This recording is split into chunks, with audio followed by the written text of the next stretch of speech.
Unlike the first time of Pan-Africanism, Britain, France, and the United States can't stop it this time, because Pan-Africanism was stopped from the outside, not from the inside. It was stopped by a bullet in the head of Patrice Lumumba. It was stopped by repeated overthrows by the CIA and MI6, and it cannot happen anymore. They don't have the power, they don't have the space, and Africa can prevent it. I'm a king, yes. Most of the world is reaching the peak or has already reached the peak of their population. So what we have is aging rather than further population growth. China reached its peak population probably 2 years ago on the official estimates, and will now experience quite a significant decline of population. China's at 1.4 billion people.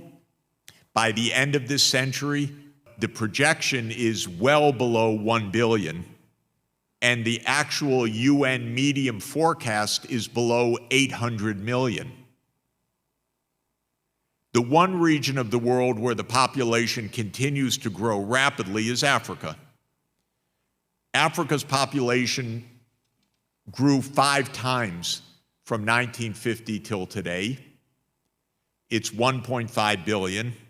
According to the medium forecast of the UN, Africa's population will reach 2.5 billion at mid-century and about 3.7 billion in 2100. And in percentage terms, this means Africa's population was 9% of the world population in 1950. Today, it's 19%. 1 out of every 5 people on the planet is African. And by 2050, it will be about 25% of the world population. And by 2100, 35% of the world population. So Africa will be in the center of the world story, the world history, the world population, the world demographics in the course of this century. Now, what does all of this mean for Africa? I believe, not that it is inevitable, but I believe that it is feasible and the right target for Africa essentially to follow the path that China followed between 1980 and 2020, in a process of 40 years going from low income to high income, going from quite widespread continuing poverty, especially in rural areas, to zero poverty during this period. And because of the demographic changes as well, becoming a powerhouse of the world economy. And that is what I think should be envisioned, should be planned for, and should be accomplished. China used its advantages of planning, foresight, visioning, and even what we call relative lag. It's poverty, meaning a lot of catching up room, and technological innovation to achieve 10% per year economic growth over a 40-year period. There's the rule of 70, which many of you will know. If you want to know how much a growth process, how long it takes for something to double, take the growth rate and divide 70 by that growth rate. So if you're growing at 10% per year, divide 70 by 10, and that means every 7 years, the economy doubles in size. China achieved that kind of doubling over a 40-year period. So think about it. Every 7 years, you double in size. If you do that for 35 years, that's 5 doublings. 2 to the 5th power. 32-time increase of the economy in China, 32 times in 35 years.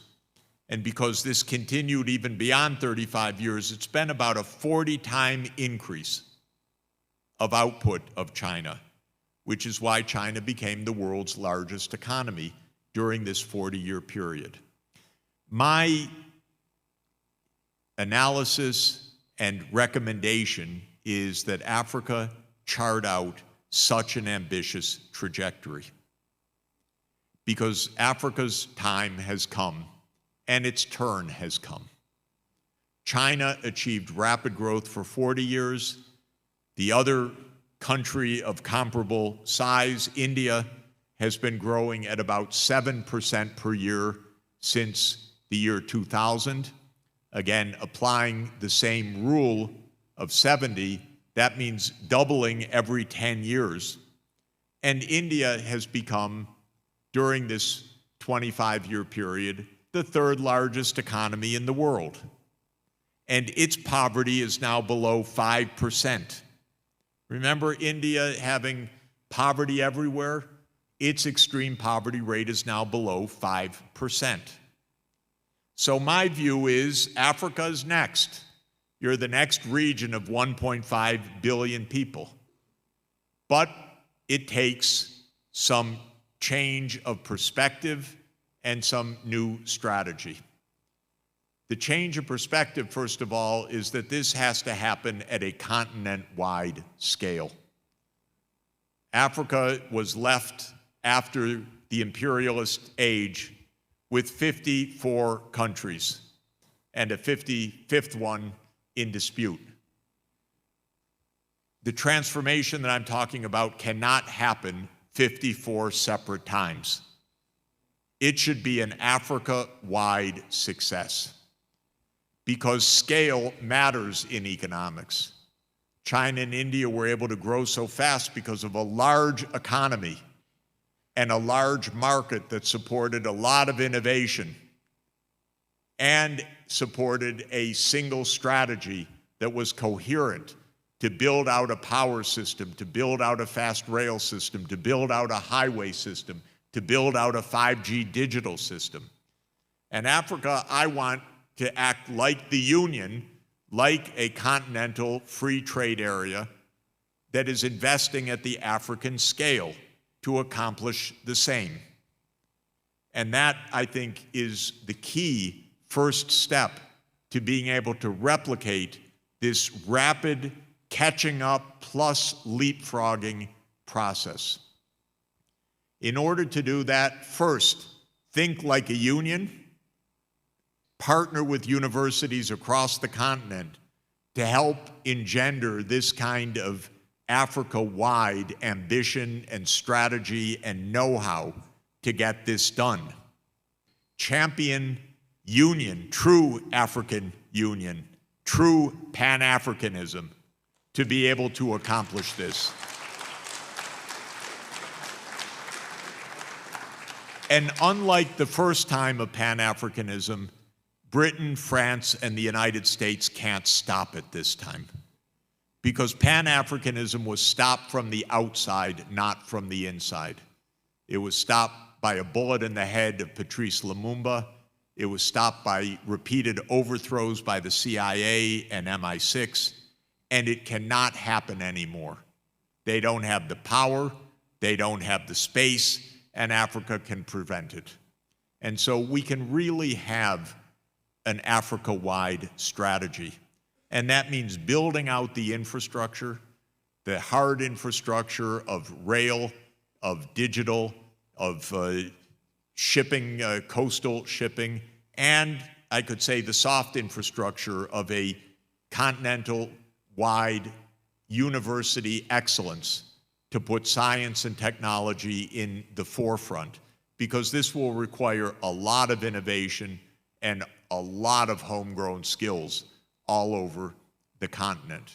So we need this Africa-wide investment program that invests first in the young people.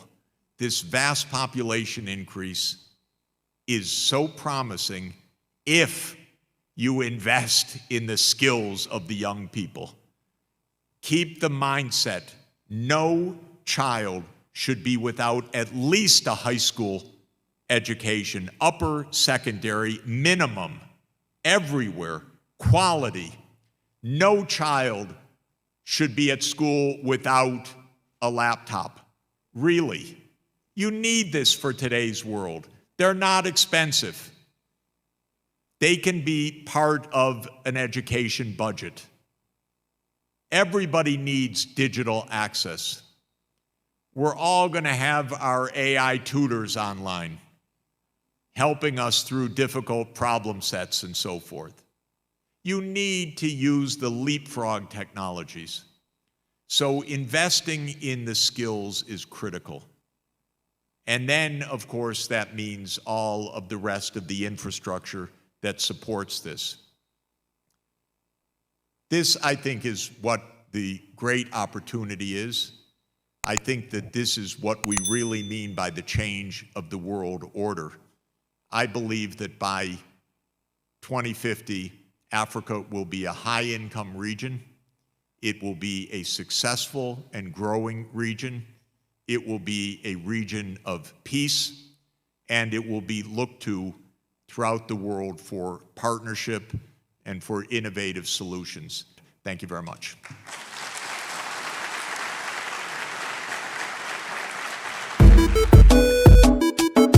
I'm a king, oh, yes, I'm a king, oh, I'm a king, oh.